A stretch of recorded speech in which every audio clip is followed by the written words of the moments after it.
Pertanyaan mendasarnya itu kan sebenarnya adalah menagih utang lewat sosial media itu boleh atau enggak sih sebenarnya?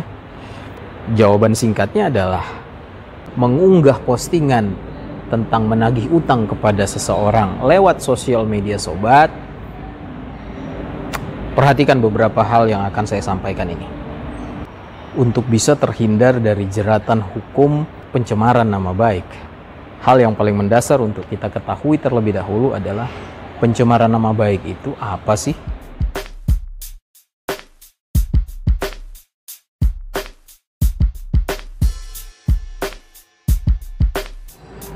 Assalamualaikum warahmatullahi wabarakatuh.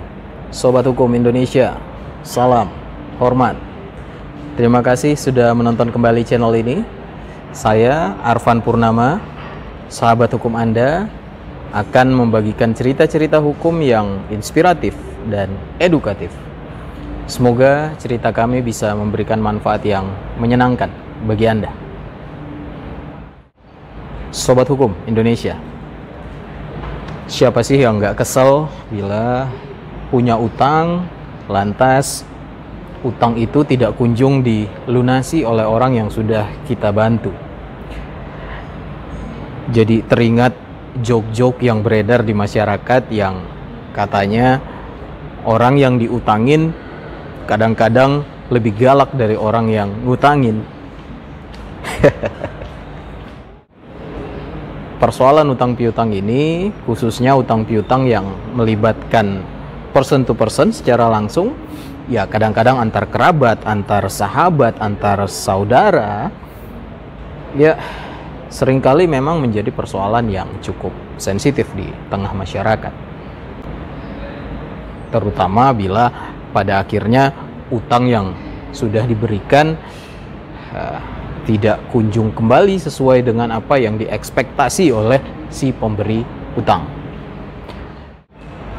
Ngeselin memang, tapi sobat, ingat, terutama sekali karena kita saat ini hidup di tengah masyarakat yang semuanya serba bersosial media. Persoalan utang piutang yang sobat punya, jangan buru-buru di posting, di upload sedemikian rupa ke sosial media sobat hukum. Apalagi kalau nagih utang lewat sosial media. Baru-baru ini kita punya sebuah contoh kasus. Nah, contoh kasus ini adalah pembelajaran berharga buat kita semua. Mungkin sobat hukum sekalian juga sudah mengetahui mengenai kasus yang menimpa seorang ibu di Medan, Sumatera Utara, di mana dia mengunggah sebuah postingan menagih utang melalui akun sosial media Instagramnya. Akibat dari unggahan menagih utang lewat sosial media itu, si ibu akhirnya harus menjalani proses hukum ya yang tidak singkat, ya, diperiksa di kepolisian, kemudian harus menjalani penuntutan dan persidangan dengan tuduhan melakukan pencemaran nama baik. Kasusnya sendiri pada akhirnya sampai dengan saat ini sudah mendapat keputusan dari Pengadilan Negeri Medan di Sumatera Utara. Ya, syukur alhamdulillah putusannya adalah beliau dibebaskan dari tuduhan pencemaran nama baik itu. Namun buat kita masyarakat awam tentunya harus mengambil pembelajaran yang lebih bijak dari persoalan yang dihadapi oleh si ibu penagih utang di Medan itu. Pembelajaran seperti apa yang bisa kita ambil dari persoalan hukum yang dihadapi oleh si ibu? Gini sobat, pertanyaan mendasarnya itu kan sebenarnya adalah menagih utang lewat sosial media itu boleh atau enggak sih sebenarnya? Jawaban singkatnya adalah boleh. Tapi, nah tapinya ini nih yang penting. Sobat Hukum Indonesia, untuk bisa terhindar dari jeratan hukum pencemaran nama baik, hal yang paling mendasar untuk kita ketahui terlebih dahulu adalah pencemaran nama baik itu apa sih? Sobat, pencemaran nama baik itu pada intinya adalah menuduhkan sesuatu kepada orang lain yang bisa menyerang kehormatan orang tersebut, dan tuduhan itu ditujukan untuk diketahui oleh orang banyak. Tuduhan itu bisa melalui lisan, bisa juga melalui tulisan. Nah, apabila dia melalui media-media elektronik, media-media informasi dan transaksi elektronik seperti sosial media, nah, tentunya itu akan masuk ke dalam kategori pencemaran nama baik yang diatur di dalam Undang-Undang ITE. Jadi perbedaan utama antara pencemaran nama baik versi KUHP dan pencemaran nama baik versi Undang-Undang ITE, mereka sama saja. Yang membedakan itu ITE spesifik mengatur tentang sarana yang digunakan dalam melakukan pencemaran nama baik.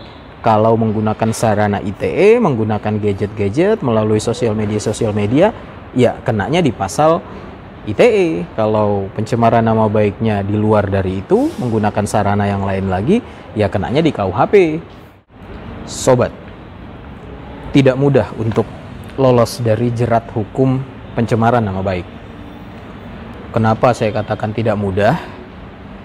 Karena begini, apabila hal yang kita tuduhkan itu sebenarnya adalah merupakan sebuah fakta dan bisa kita buktikan bahwa apa yang kita tuduhkan itu adalah benar adanya, tidak kemudian kita terlepas dari jeratan hukum, karena ada pasal yang lain di dalam KUHP, yaitu pasal 315 tentang penghinaan ringan.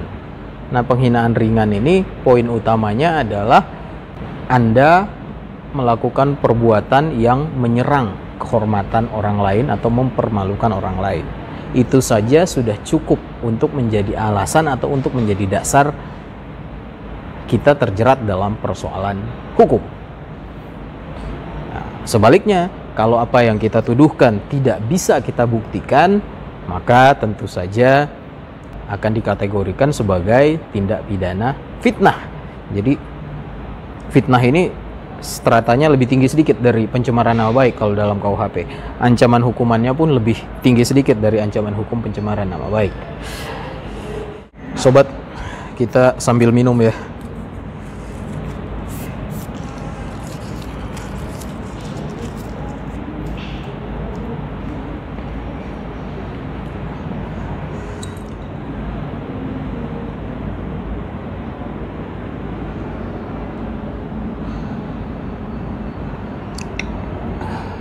Jadi sobat, saya ulang lagi ya, karena ini adalah hal yang sangat penting dan sangat mendasar dalam urusan pencemaran nama baik.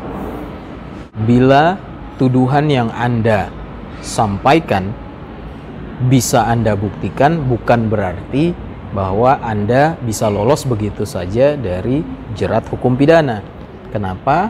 Karena masih ada pasal 315 tentang penghinaan ringan. Nah, penghinaan ringan ini sederhananya adalah ya Anda melontarkan sesuatu, menyampaikan sesuatu yang bisa melukai perasaan orang lain, menyerang martabat orang lain. Itu saja sudah cukup untuk menjadi dasar untuk Anda terjerat dalam proses pidana. Nah, yang kedua, bila apa yang Anda tuduhkan itu tidak dapat Anda buktikan, ya jatuhnya fitnah. Hukumannya lebih berat lagi dari sekedar pencemaran nama baik. Berdasarkan pemahaman kita terhadap aspek hukum pencemaran nama baik yang demikian, tentu kita sama-sama sudah bisa menyimpulkan, wah bener nih, nagih lewat sosial media, ya harus hati-hati memang. Sebagaimana yang telah saya sampaikan, menagih utang lewat sosial media pada dasarnya bisa dilakukan. Tidak ada larangan untuk menagih utang melalui sosial media, ya. Tapi sobat, saya mau kasih tips agar apabila sobat terpaksa melakukan penagihan melalui sosial media, sobat mengunggah postingan tentang menagih utang kepada seseorang lewat sosial media sobat, perhatikan beberapa hal yang akan saya sampaikan ini. Pertama, pastikan bahwa utang yang Anda tagih benar-benar telah jatuh tempo. Ya, kalau utangnya belum jatuh tempo, tentu dengan sendirinya kita belum punya hak untuk menagih. Termasuk juga kita belum punya hak untuk memposting kita menagih kepada orang. Belum jatuh tempo, bagaimana caranya untuk menagih? Ya, so pastikan itu. Kedua,